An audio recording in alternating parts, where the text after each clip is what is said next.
Nesta miséria, bastou uma doença grave, o medo da morte, a influência das circunstâncias e das pessoas, para que tudo que antes eu considerava a minha visão do mundo e em que via o sentido e a alegria da minha vida se voltasse de pernas para o ar e se desmoronasse. Tchekov. Você sacou a ideia dessa frase? Se for preciso, volte um pouco o vídeo e a ouça e leia com atenção, porque eu gostaria de te fazer um desafio. Pense por um instante nos motivos que você teria para se sentir amargurado e como você tem lidado com isso. E agora, assista atentamente a este vídeo até o final e responda a uma pergunta-chave. Anton Tchekov foi um dos principais autores do chamado realismo russo, tendo recebido o Prêmio Pushkin, a maior laurea literária concedida pela Academia de Ciências da Rússia. Um de seus traços primordiais é um olhar diferente para o cotidiano, transformando em momentos cheios de significação. O escritor mergulha na vida comum, cheia de fatos miúdos, para captar através deles o essencial e o eterno da existência humana. Um de seus contos mais famosos, Uma História Enfadonha, dos apontamentos de um homem velho, foi escrito em um contexto bem triste da sua vida, com o adoecimento e morte de um dos seus irmãos. E é precisamente isso, a morte, o ponto de partida das reflexões do protagonista, um professor de 62 anos chamado Nikolai Stepanovich, cientista aclamado no mundo todo. Nikolai descobre que tem poucos meses de vida e, aos poucos, a existência que antes para ele se mostrava cheia de felicidade não tem mais nenhum atrativo. Ele obteve fama na profissão que escolheu e pela qual era apaixonado. É bem relacionado, casou por amor e conquistou uma belíssima família. Ao longo desses meses, o moribundo professor de medicina busca compreender pensamentos e sentimentos novos para ele, fazendo, além disso, um balanço de sua existência e uma avaliação de seus parentes, conhecidos e da sociedade. Mas a perspectiva de Nikolai a respeito disso é totalmente dura.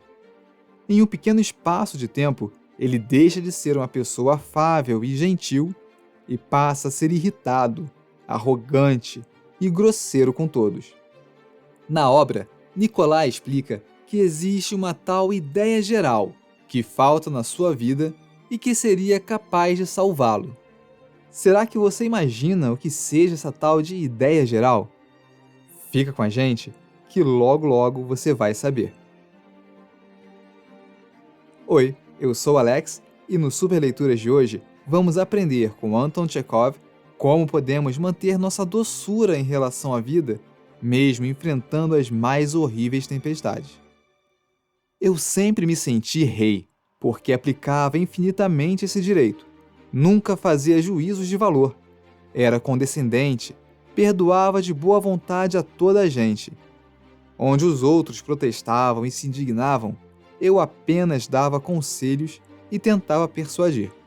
Durante toda a minha vida, apenas tentava fazer com que a minha presença fosse suportável para a família, para os estudantes, para os colegas, para os criados.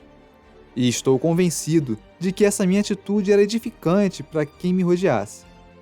Mas agora, já não sou rei. Passa-se dentro de mim um processo só aceitável nos escravos. Vagueiam-me na cabeça maus pensamentos dia e noite.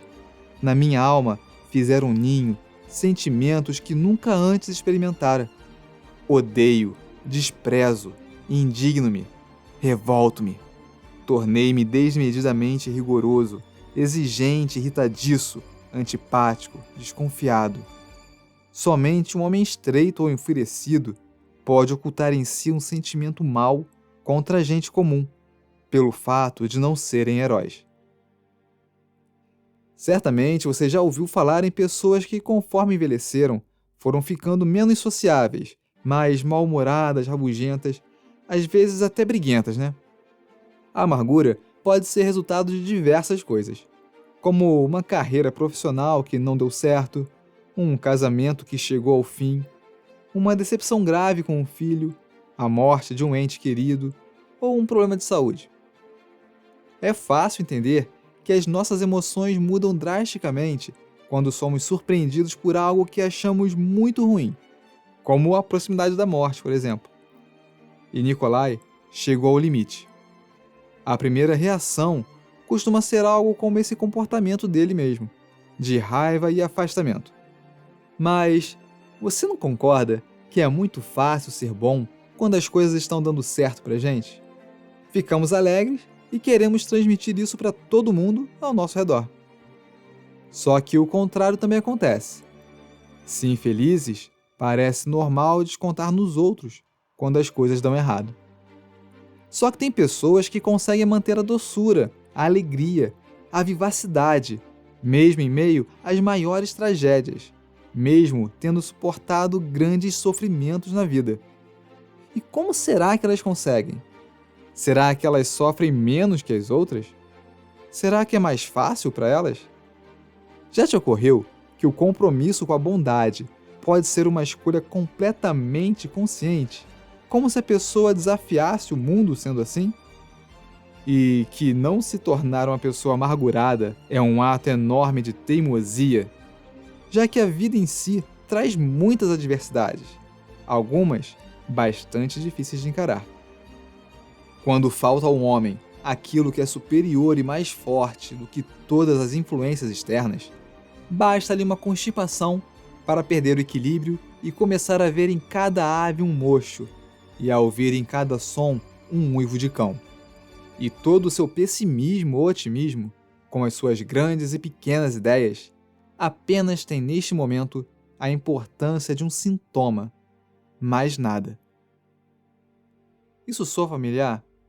Pensa um pouco aí. Sob a ação de uma causa séria, o mundo interior de Nikolai mudou drasticamente, assim como seu olhar para a realidade.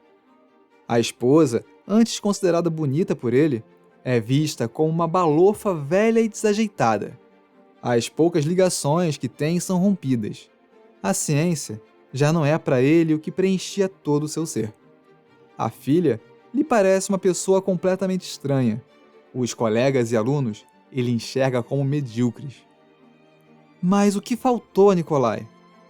Sobre o seu personagem, o próprio Chekhov diz: "Eu quis mostrar o círculo vicioso em que caiu um homem bom e inteligente, que apesar de toda sua vontade de aceitar de Deus a vida tal como ela é, e de pensar nos outros de modo cristão, querendo ou não, queixa-se e resmunga como escravo. Insulta as pessoas, inclusive quando se força a falar bem delas." Diferentemente de seus predecessores, Tolstói e Dostoiévski, Chekhov não declara suas opiniões nas falas de seus personagens. Por isso, muitas obras não têm moral ou desfecho. Terminam em reticências, como o fluxo natural da vida. Nikolai apenas comenta que na aspiração de conhecer a si próprio, em sua paixão pela ciência, no seu desejo de viver, em todos seus pensamentos, sentimentos e noções, falta alguma coisa que junte tudo num sistema único. E ele acrescenta que em todas as cenas que a sua imaginação desenha, o mais sagaz analista não encontraria aquilo a que se chama ideia geral. Chekhov não diz com exatidão o que seria essa ideia geral. Ele é totalmente vago sobre isso e não sugere solução para os problemas de seu anti-herói. Mas fica a sensação de que essa tal ideia poderia salvar Nikolai da amargura que tomou conta dele. Mas, para nós do Superleituras, o que faltou a Nikolai foi uma elaboração de um sentido para si mesmo diante da vida. Ele não teve a capacidade de compreendê-la nem de aceitá-la. Quando você sabe quem você é, todo tipo de infortúnio pode acontecer que você vai voltar a ser quem era antes. Agora, se você não souber quem é, seu eu será um eu flutuante. Será um eu ruim quando as coisas estiverem dando resultados negativos. Será um eu bom quando tudo estiver caminhando bem. Mas se você aceitou o desafio e chegou até aqui, responda a nossa pergunta-chave. Você tem essa ideia geral dentro de si? Pretende ser teimoso e continuar doce, independentemente do que a vida te trouxer de ruim? Ou vai ser aquela pessoa amargurada que tem vontade de jogar pedra nas pessoas? Escolhe aí. Talvez, na verdade, você ainda não tenha certeza. Talvez você nunca tenha pensado sério sobre isso. Mas saiba que nunca é tarde demais. E que se você quiser um caminho seguro para encontrar essa tal ideia geral, basta clicar aqui. Você vai se surpreender ao saber como pode ser simples. Curta e compartilhe o vídeo para ajudar a deixar o mundo um lugar menos amargurado. Se inscreva no canal, um grande abraço e até a próxima!